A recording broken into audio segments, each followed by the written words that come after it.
বন্ধুসকল, আমাৰ বাগিচাখনত ফুলবোৰ একেবাৰে কমি গ'ল। বৰ দুখ লগা জনক, কিন্তু তথাপিও ভাল লগা ফুল এটা ফুলি আছে। কিন্তু এইফালে এয়া ফুলি আছে, দেখিছেই নহয়। আৰু লগতে এইফালে এয়া গোলপীয়া ৰঙৰ গোলাপ ফুল ফুলি আছে। আৰু চবচে বেছিকৈ ফুলিছে মানে ইমানেই ধুনীয়াকৈ ফুলি আছে গোলাপ ফুল। চাব মন নাযাব জানো? চাই দিব ধৰক।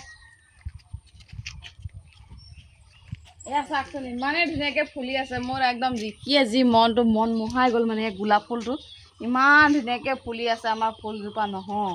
আৰু লগতে নাৰ্জী ফুল কেইটামান ফুলি আছে। এইফালে তলত ডাঙৰ ডাঙৰকৈ ফুলি আছে।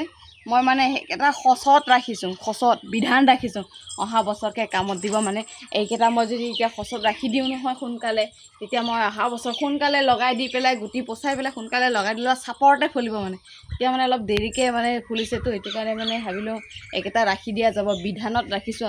আৰু মানে একচুৱেলি ওৱান টাইম ফুল লগাই লাভ নাই। লগালে 12 মাহে লগাটো লগাব লাগে।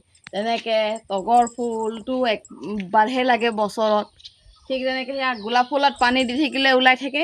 জবা ফুল ফুলি থাকে, ৰঙা নীলা হালধীয়া জবা ফুল আছে, এইবিলাক লগোৱা ভাল।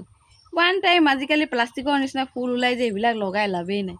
প্ৰকৃত ফুলটো লগাব লাগে, যিটো ফুলিলে এবাৰ ফুলিলে মাহ ধৰি থাকে, সেইবিলাক ফুলহে লগাব লাগে, হয় নে নহয়? সেইকাৰণে ময়ো মানে এনেকৈয়ে লগাইছোঁ আৰু